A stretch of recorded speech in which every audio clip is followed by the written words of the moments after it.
لا حول ولا قوة إلا بالله العلي العظيم. أعوذ بالله السميع العليم من الشيطان الرجيم. بسم الله الرحمن الرحيم.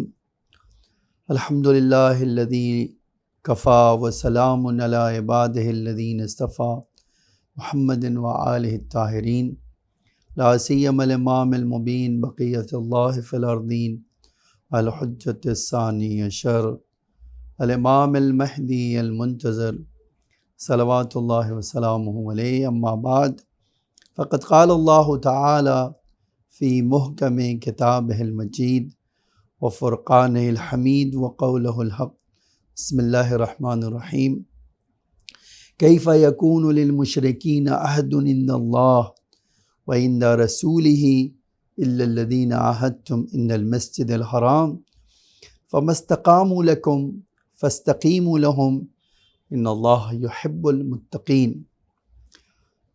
محترم اور معظم ناظرین، ایک سورہ حمد کی درخواست ہے مرحوم حاجی فضل آر کنٹریکٹر کے لیے. بسم اللہ الرحمن الرحیم. الحمدللہ رب العالمین الرحمن الرحیم مالک یوم الدین ایاک نعبد و ایاک نستعین اهدنا الصراط المستقیم صراط الذین انعمت علیہم غیر المغضوب علیہم ولا الضالین.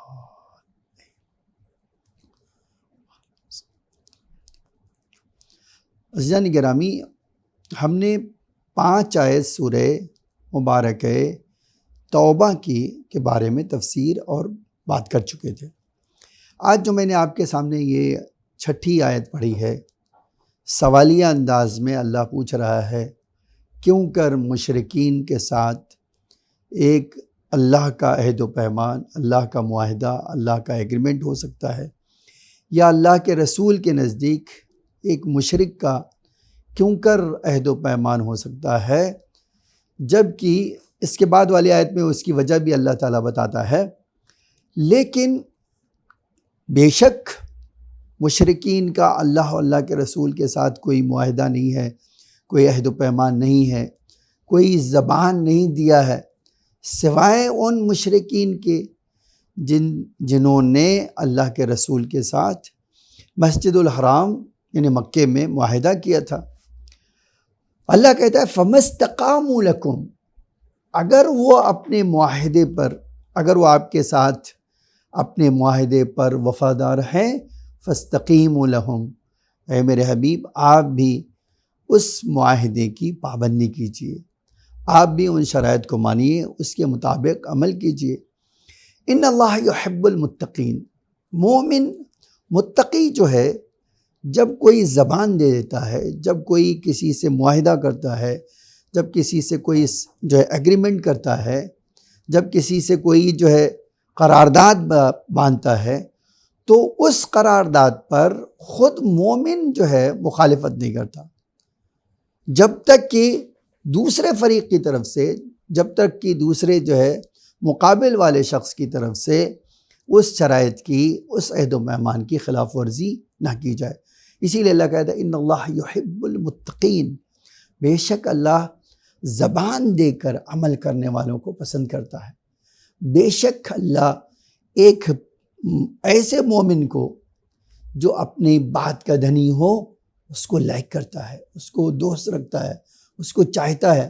اسی لیے تقوی کا ایک معنی کیا گیا ہے کہ انسان کے پاس ایک ایسی طاقت ہے ہو جو کہیں جو ہے باؤنڈری جب نظر آ جائے اس کو تو اس کو کراس کرنے کی کبھی کوشش نہ کرے، اس حدود کو پار کرنے کی کوشش نہ کرے.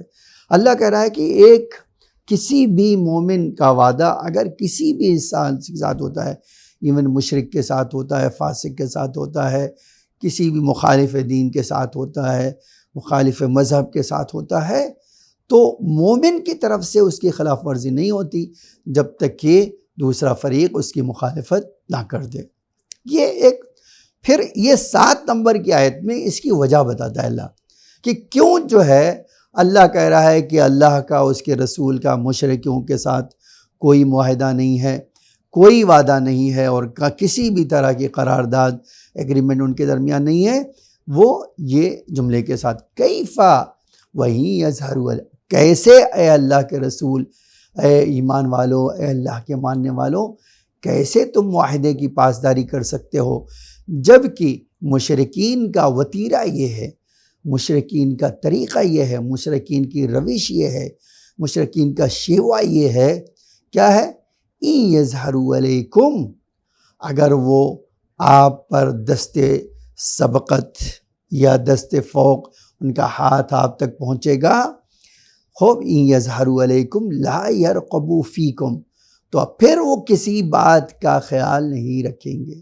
دیکھیے عجیب بات ہے، اللہ کہہ رہا ہے یہ ہم، اے میرے رسول، اے مومنو، اے اللہ کے ماننے والو، جان لو، سمجھ لو اس بات کو کہ یہ جو مشرکین سے میں کہہ رہا ہوں کہ 4 مہینہ معاہدہ، بس اب یہ 4 مہینے تک ہی ان کو مہلت دی جائے گی، اس کے بعد ان کو کوئی مہلت نہیں ہوگی، اس کی وجہ یہی ہے کہ اگر ان کو موقع ملے گا اور آپ پر وہ کامیاب ہو سکیں گے، آپ کے اوپر فوقیت ان کو حاصل ہوگی، آپ کے اوپر ان کو غلبہ پا جائیں گے، ان کو یہ یقین ہو جائے کہ آپ سے جیت جائیں گے، تو پھر وہ کسی بات کا آپ کے ساتھ خیال نہیں رکھیں گے، الا ولا ذمت، نہ دوستی، نہ معاہدہ، نہ ہی بھائی چارے کا، ولا ذمتا یرزونکم بخفائہم، اور یہ بھی جان لیجئے نہ یہ کہ یہ اس بات کا خیال نہیں رکھیں گے کہ معاہدہ تھا ہمارا، اور نہ ہی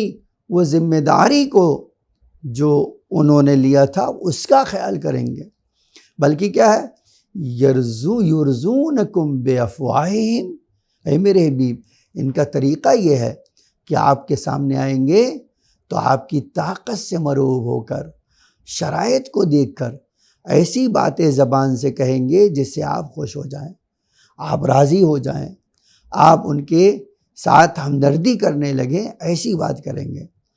وَتَابَ قُلُوبُهُمْ، لیکن ہرگز ان کا دل آپ کے ساتھ نہیں ہے، ہرگز وہ آپ کے ساتھ جو ہے محبت سے پیش آنے والے نہیں ہیں۔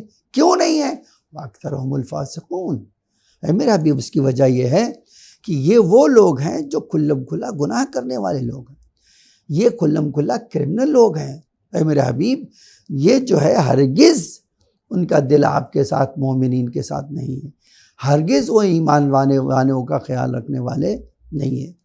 تو 8ویں آیت میں اللہ تعالیٰ نے واضح طور پر یہ وجہ بتائی ہے کہ کیوں اللہ ان مشرکین کے ساتھ مہلت دیتا ہے کہ بس 4 مہینے تک ہی ہمارا تم سے معاہدہ رہے گا، اس کے بعد کوئی معاہدہ نہیں رہے گا، جبکہ ہم دیکھتے ہیں کہ اسلام جو ہے بڑی سختی دکھاتا ہے، بڑی تاکید کرتا ہے اس بات کے اوپر کہ جب کوئی مومن وعدہ کرے، زبان دے وعدہ کر لے، تو ہرگز اس کو اس شرائط سے، اس معاہدے سے پھرنا نہیں چاہیے۔ تو اس کی وجہ خود اللہ تعالیٰ نے بتا دی کہ ہم جو کہہ رہے ہیں کہ مومن اللہ کا ماننے والا، اللہ کا رسول اس معاہدے کی پابندی نہیں کرے گا، اس کی وجہ یہی ہے کہ یہ دشمنوں سے مل جائیں گے، اور ان کو اگر یہ پتہ جائے گا کہ یہ ہمارے اوپر غلبہ پا لیں گے، ہم سے جیت جائیں گے، تو پھر یہ کسی معاہدے اور شرائط اور صلح کی بات نہیں کریں گے، بلکہ کیا کریں گے؟ آپ سے دشمنی کے اوپر، کھلم کھلا دشمنی پر آ جائیں گے، اور جیسے ہی موقع ملے گا وہ آپ کو ہرگز چھوڑنے والے نہیں ہیں۔ کیوں؟ اس لیے کہ ان کی زبان صرف آپ کے ساتھ ہے، آپ کے ساتھ ان کا دل نہیں ہے، آپ کے ساتھ ان کا وجود نہیں ہے، وہ آپ کو اپنا بھائی نہیں سمجھتے، نہ ہی وہ آپ کے ساتھ کوئی روح اور رعایت کرنے والے ہیں۔ پھر ایک اور وجہ اللہ تعالیٰ نے اس آیت میں معاہدہ توڑنے کی بتائی، فرمایا کیا؟ اشتروا بآیات اللہ ثمنا قلیلا، انہوں نے کیا کیا؟ اللہ کی آیتوں کو بیچ دیا تھوڑے سے فائدے کے لیے۔ آپ اگر تاریخ پڑھ لیں، پوری تاریخ پڑھے، تو جو بھی دشمنان خدا ہیں، جو بھی دشمنان رسول ہیں، جو بھی اہل کتاب کے مخالف ہیں، حتیٰ آپ دیکھ لیجئے، تاریخ پڑھیے کہ یہ جناب موسیٰ کے ماننے والے یہودی، یہ جناب عیسیٰ کے ماننے والے عیسائی، یہ دونوں نے کیا کیا؟ جناب موسیٰ اور جناب عیسیٰ کے بعد توریت کی آیتوں کو اپنی مرضی کے مطابق، کسی کے کہنے پر، کسی کے لالچ دینے پر کیا کرتے تھے؟ اس کا معنی کرتے تھے، اس کا ترجمہ نکالتے تھے، اس کی تفسیر کرتے تھے۔ کیوں؟ کہتے تاکہ دنیا میں انہیں چند روپے، چند ہزار، چند 100 روپے حاصل ہو جائیں۔ اللہ کہہ رہا ہے اے میرے رسول، اے میرے حبیب، کیوں کر ہو سکتا ہے ایسے لوگوں کے ساتھ معاہدہ پہ باقی رہا جائے، ان کے ساتھ شرائط کو پورا کیا جائے، ان کے ساتھ عہد وفا کیا جائے، ان سے وعدے کو پورا کیا جائے، جب کہ آپ جانتے ہیں اگر جو ہے یہ موقع ملے گا تو قرآنی آیتوں کو بھی بیچ دیں گے۔ کتنے سے؟ تھوڑے سے فائدے کے لیے، تھوڑے سے روپے کے لیے، دنیا کے چند کھوٹے سکوں کے لیے اللہ کے کلام کو بیچ دیں گے۔ اے میرے حبیب، جو اس طرح کا انسان ہو، جو اس طرح کی مینٹالٹی رکھتا ہو کہ اللہ کا قانون، اللہ کی کتاب، اللہ کا دین، اللہ کی حرمات اگر اس کے نزدیک محترم نہ ہو، اس کے ساتھ معاہدہ کیسے کیا جا سکتا ہے، اس کے ساتھ کیسے کام کیا جا سکتا ہے، اس کے ساتھ کیسے اٹھا بیٹھا جا سکتا ہے، کیسے اس کے ساتھ جو ہے بقیہ چیزوں کو حل کیا جا سکتا ہے۔ خوب، تو اب یہ آیت خود اس بات کی بتا رہی ہے، اشتروا بآیات اللہ ثمنا قلیلا، انہوں نے کیا کیا؟ اللہ کی آیتوں کو تھوڑے سے فائدے کے لیے بیچ دیا۔ اور دوسرا کام کیا کیا؟ فصدوا عن سبیلہ، جو لوگ بھی اللہ کے راستے میں آنا چاہتے ہیں ان کے لیے رکاوٹ کھڑی کرتے ہیں۔ آج ہم دیکھتے ہیں سب سے بڑا جو اسلام میں درد کا سبب بن گیا، آپ الفاظ بدل کے کہہ سکتے ہیں، وہ اسلام جس کی توانائی بہت زیادہ تھی، اس کو کمزور کر دیا گیا۔ کس نے کمزور کیا؟ اللہ کے رسول کی وفات کے بعد چند وہ لوگ جو دنیا پرست تھے، اپنی خواہشات پوری کرنا چاہتے تھے اور دین کا معاملہ دنیا سے کرنا چاہتے تھے۔ ان لوگوں نے کیا کیا؟ آپ اگر ملاحظہ کریں، ان سب نے کام کیا کہ پیسے لے کر دین خدا کو بیچ دی۔ جس کو خلیفہ مانا تھا اس کو نہیں مانا، جس کو ماننا چاہیے تھا اس کے پیچھے بھاگ رہے تھے۔ تو نتیجہ کیا ہوا؟ کہا فصدوا عن سبیلہ، اسی وجہ سے انہوں نے اللہ کے راستے میں، ہدایت کے راستے میں بہت بڑی رکاوٹ ڈال دی۔ پھر اللہ خود ہی کہتا ہے انہم ساء، بدترین کام تھا جو دشمنان اسلام نے یہ کام کیا ہے، ما کانوا یعملون، جو انہوں نے انجام دیا ہے کہ سیدھے سادے مسلمانوں کو کیا کیا؟ اس صراط مستقیم سے بہکا کر شیطان کے راستے پہ ڈال دیا، اللہ کے راستے سے دوسری طرف جو ہے انہیں ڈائیورٹ کر دیا، مجھے بدل دیا۔ اس دو وجہ سے کیا ہوا؟ اللہ کہہ رہا ہے کہ اللہ کا رسول کہہ رہا ہے کہ ان سے کہہ دو اس کی بنا پر ہمارا آپ کے ساتھ کوئی معاہدہ نہیں ہو، اس کی بنا پر ہم اس شرائط کو پورا نہیں کریں، اس کی بنا پر جو ہم نے زبانی آپ سے وعدہ کیا ہے یا وعدہ کیا ہے اس کو ہم پورا نہیں کریں۔ خوب، یہ 4 مہینے کا وقت ہے، آپ اس کے بارے میں اچھی طرح سوچ لیجئے۔ خوب، اب یہ کوئی بحث نہیں۔ اس کے بعد کہتے ہیں لا یرقبون فی مومن، ابھی تک بات ہی جنرل کی، کسی بات کا خیال نہیں کریں گے۔ آگے کہتے ہیں یہ مشرک وہ ہیں جو مومن کے ساتھ کبھی بھی اچھا سلوک نہیں کریں، کبھی بھی مومن کے جو ہے فائدے میں کام نہیں کریں گے، ہمیشہ مومن کی دشمنی میں کام کریں۔ اللہ ولا، نہ ہی صلح و صفائی کی اور اپنے باتوں کی نہیں ہوں گے، یہ لوگ کسی بات کا خیال نہیں رکھیں گے، بلکہ یہ کیا ہے؟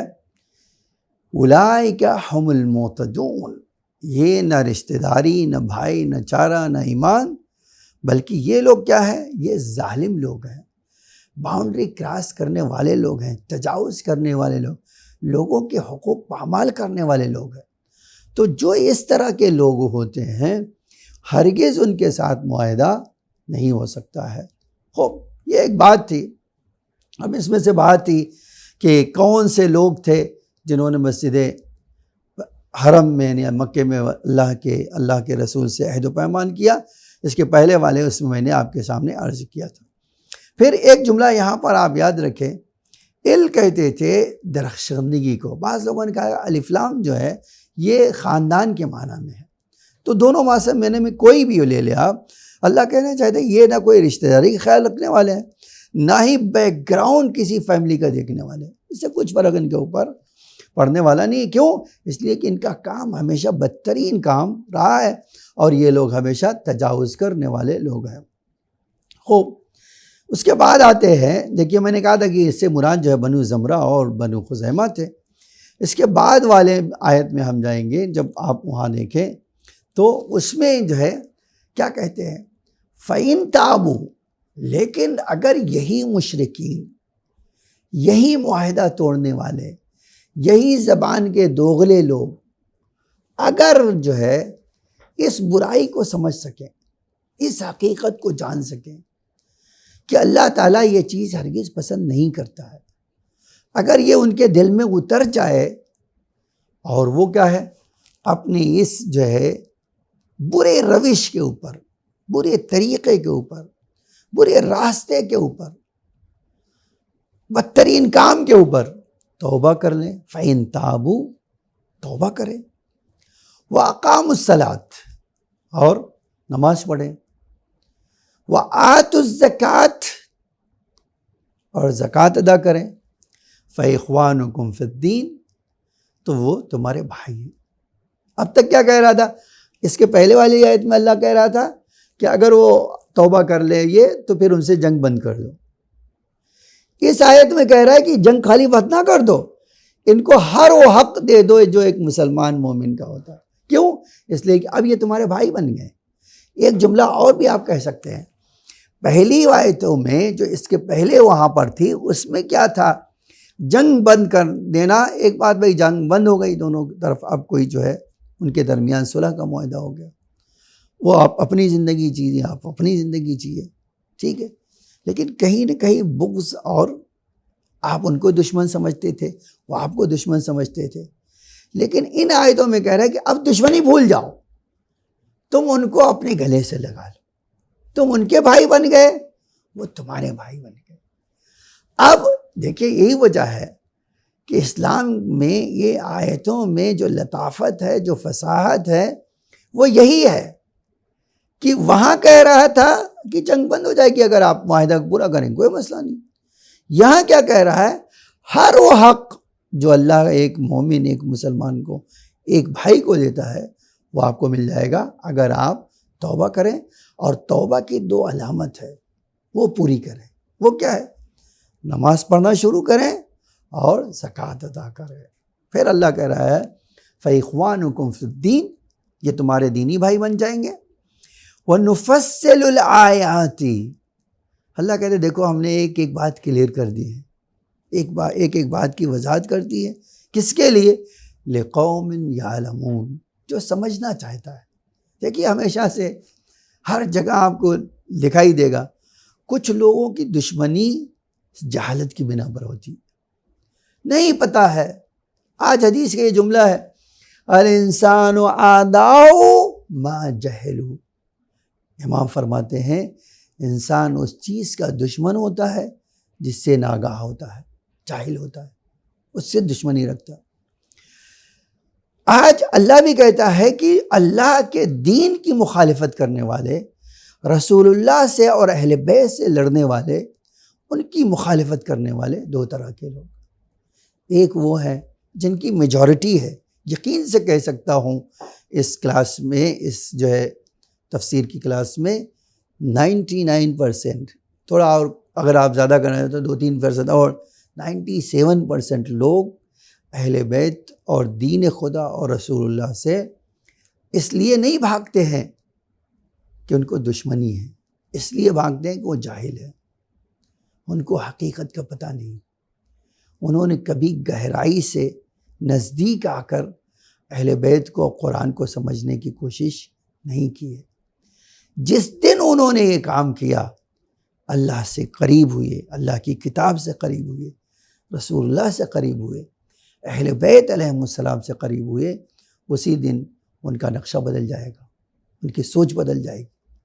اس دن وہ سوچ کے ساتھ ساتھ آپ جانتے ہیں یہ جو جملہ وہ بے ساختہ توبہ کی طرف چلے جائیں گے، بے ساختہ اللہ کے سامنے سر جھکانے لگیں گے، بے ساختہ اللہ کی بارگاہ میں سب کچھ دینے کے لیے تیار ہوں گے۔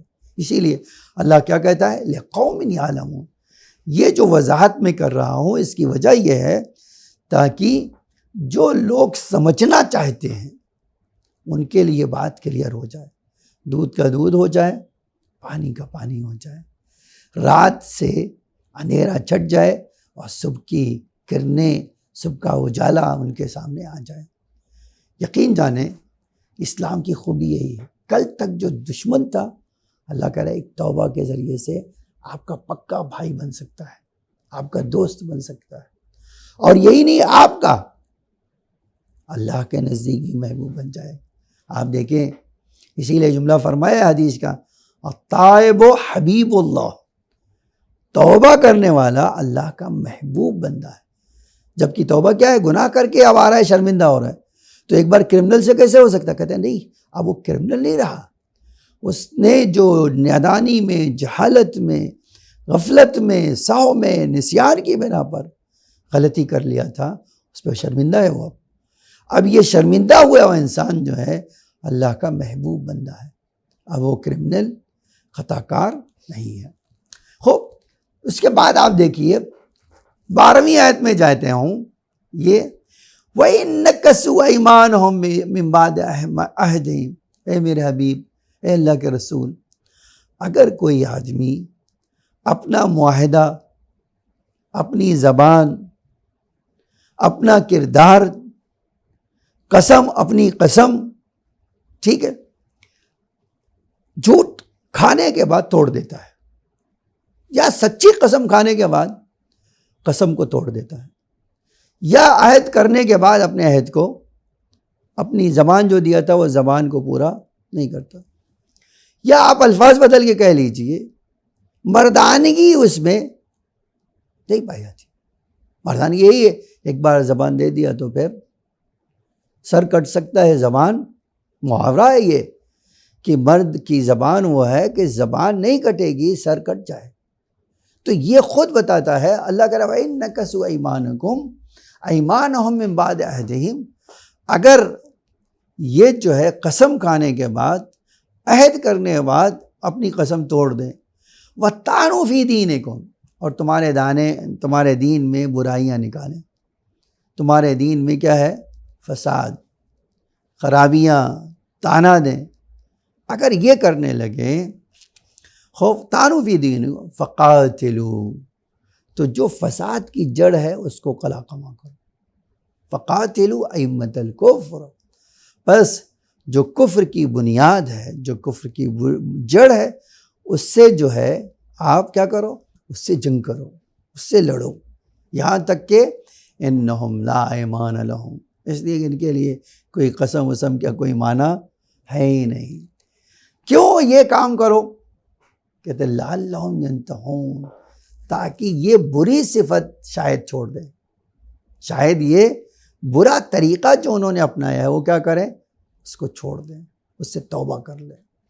تو اے میرے حبیب، جو لوگ اپنی قسم کے پابند نہیں ہیں، توڑنے والے ہیں، اور آپ کو تانا دیتے ہیں دین میں، ٹھیک ہے، آج آپ اگر دین میں تانا دینے کی بات کہیے تو ساری دنیا میں سب سے زیادہ تانا ہم شیعہ سنتے ہیں، ٹھیک ہے، ہمارے ہر کام پہ اعتراض، انگلیاں اٹھائی جاتی ہیں، کبھی یہ کوشش نہیں کی گئی پوری تاریخ میں کہ ان کو ہم سمجھیں، بھئی یہ اہل بیت کے چاہنے والے کیا چاہتے ہیں، اور ان کا طریقہ کیا ہے، ان کی سوچ کیا ہے، ان کا عقیدہ کیا ہے۔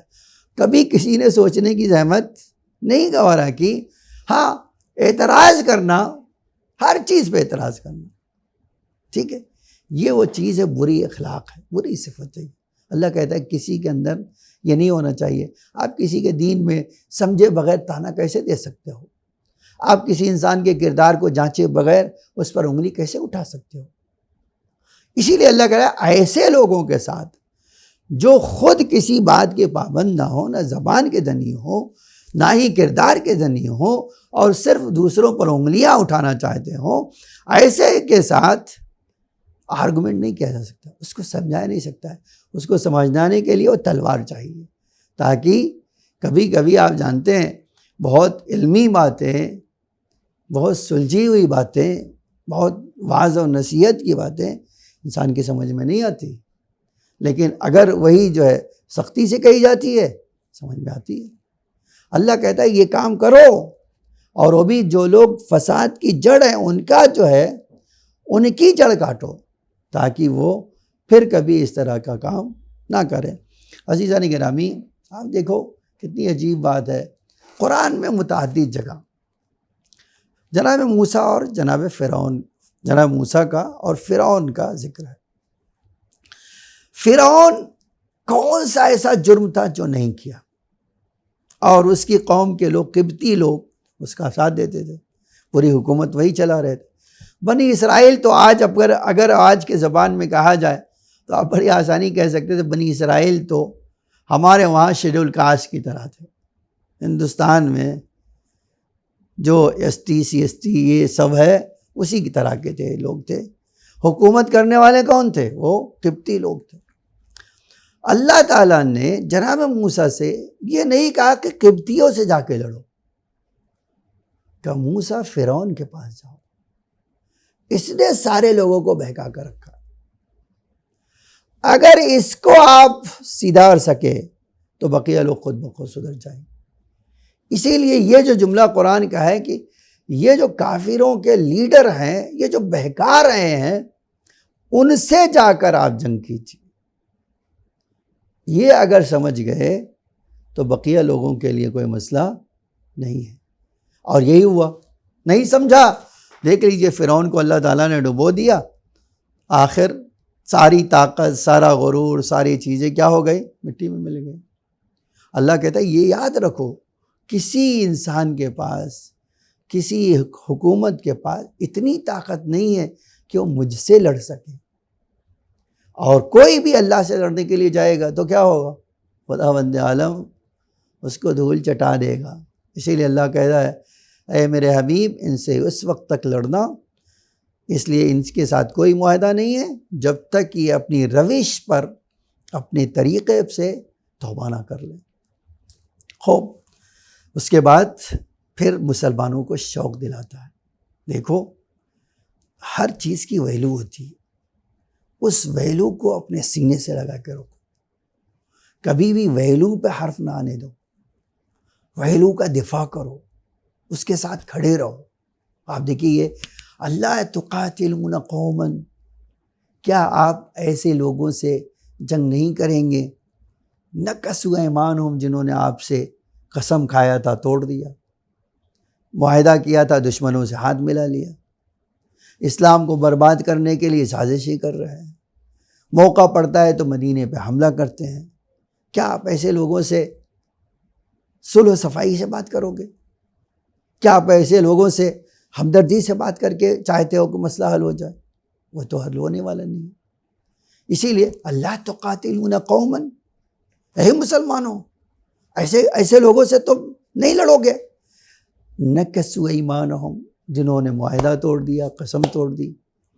اور وہ تو چھوڑو، ہموا باخراج الرسول، اللہ کے رسول کو ان کے گھر سے باہر نکالنا چاہتے ہیں۔ یہ کتنا بڑا ظلم ہے کہ مجھے اپنے گھر سے باہر نکال دیا۔ کفار نے ایسے ہی کیا۔ اللہ کا رسول تو ان کو سمجھا رہا ہے، وہ اکٹھا ہو رہے ہیں کہ ہمیں مکے سے رسول اللہ کو باہر نکالنا ہے۔ نکال نہیں سکے وہ ایک الگ بات ہے، لیکن پلان تو بنایا انہوں نے، سازش تو کی۔ اور اللہ کہہ رہا ہے کہ جو لوگ رسول اللہ کو ان کے گھر سے باہر کرنا چاہتے ہیں، شہر سے نکال دینا چاہتے ہیں، خوب ان کے ساتھ کوئی رو رعایت نہیں ہونا چاہیے۔ اسی لیے میں نے یہ جو جملہ کہا کہ انسان کو اپنے امام کے ساتھ، اپنے نبی کے ساتھ، اپنی کتاب کے ساتھ، اپنے دین کے ساتھ کھڑے رہنا چاہیے، ہرگز اس کے اوپر آنچ نہیں آنے دینا چاہیے۔ خوب وَهُمْ بَدَؤُوكُمْ أَوَّلَ مَرَّةٍ، اور یہ شروعات بھی انہوں نے لوگوں نے کی ہے، آپ نے شروعات نہیں کی ہے۔ یہ سارا فساد کس نے کیا ہے؟ ان لوگوں نے برپا کیا ہے۔ یہ لوگ ہیں جو اسلام کو، مسلمانوں کو اور آپ کو نقصان پہنچانا چاہتے ہیں۔ یہ وہ لوگ ہیں جو خود معاہدہ توڑ رہے ہیں، آپ نے تو نہیں توڑا۔ آپ تو ان کے ساتھ ہمیشہ نرمی سے پیش آ رہے ہو، ہمیشہ محبت سے پیش آ رہے ہو، ان کے کردار کو سنوارنا چاہتے ہو، ان کو کمالات سے آراستہ کرنا چاہتے ہو۔ اے میرے حبیب، اس کے باوجود، آپ کی اچھائیوں کے باوجود، یہ کیا چاہتے ہیں؟ یہ چاہتے ہیں کہ آپ کا برا ہو، آپ کو مار دیں، آپ کا گھر لوٹ لیں، آپ کی عزت لوٹ لیں، آپ کے دین پہ جو ہے حملہ کریں، یہ سب کرنا چاہتے ہیں۔ تو کیا ایک مسلمان کا، ایک اللہ کے ماننے والے کا فریضہ نہیں ہوتا ایسے لوگوں کے سامنے ڈٹ جائے؟ اتخشونہم، دشمنوں سے ڈر رہے ہو؟ فاللہ احق ان تخشوا، ڈرنا ہے تو اللہ سے ڈرو، ان سے کیا ڈرنا، ان کی کیا طاقت ہے۔ اور آپ دیکھیے اللہ تعالیٰ نے ہمیشہ یہ بتایا جتنے بڑے طاقتور تھے ان کو اتنی چھوٹی چیز سے مارا۔ دیکھیے جو اپنے آپ کو خدا کہتا تھا اس کو پانی میں ڈبو دیا۔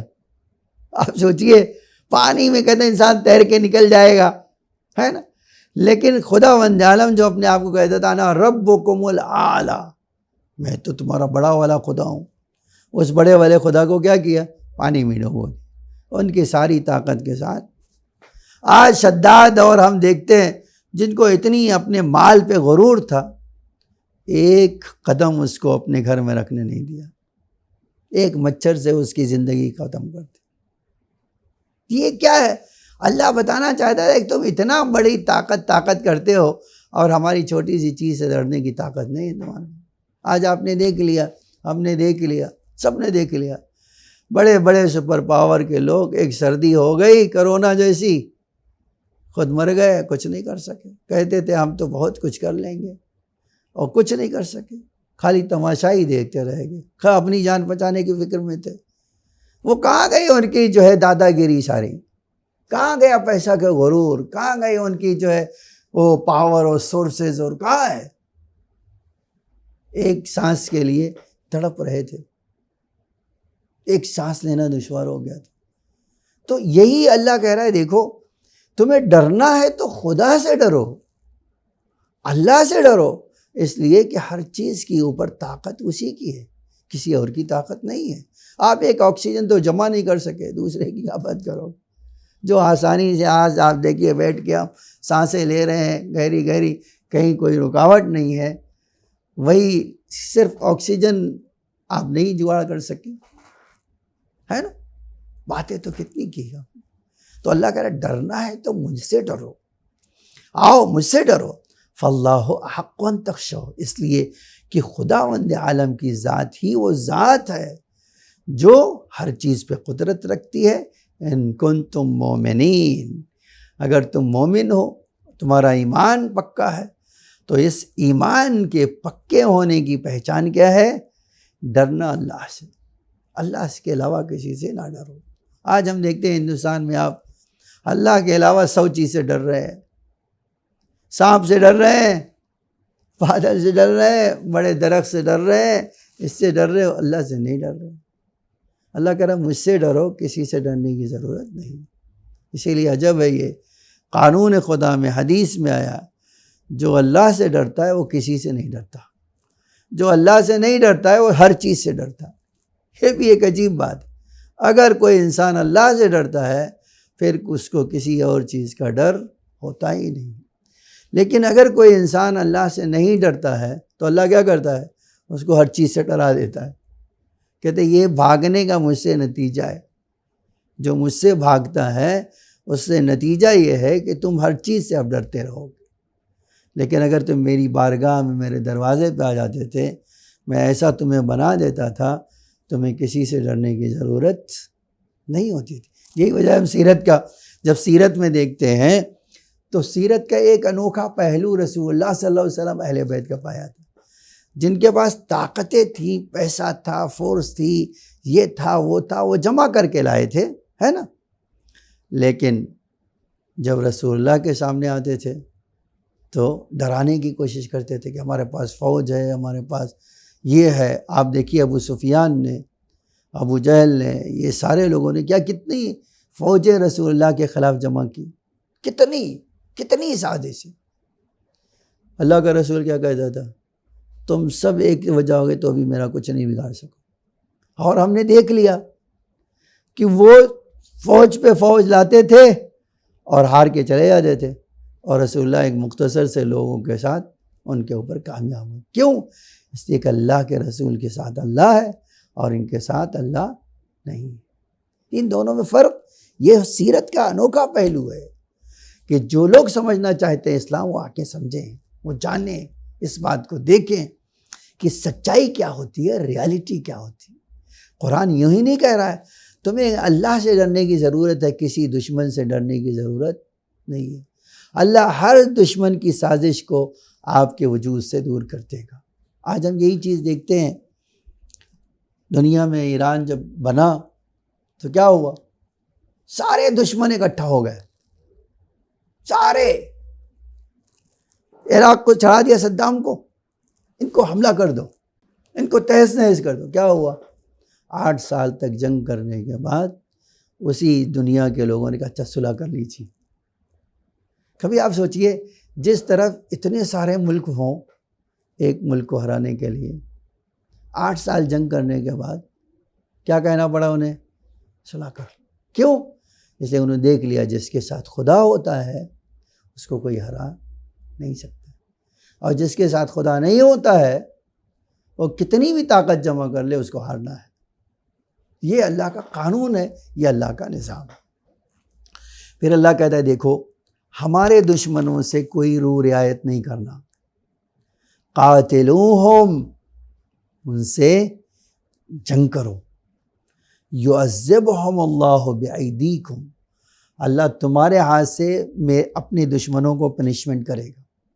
جو اللہ کے دشمن ہیں، اللہ کے رسول، ان کے ساتھ کوئی رعایت نہیں کرنا، اللہ تمہارے ہاتھوں سے ہی انہیں پنشمنٹ کرے گا، اور یہ نہیں پنشمنٹ کرے گا، وَيُخْزِهِمْ، انہیں ذلیل بھی کرے گا، وَيَنْصُرُكُمْ عَلَيْهِمْ، تمہارے لیے کیا ہے؟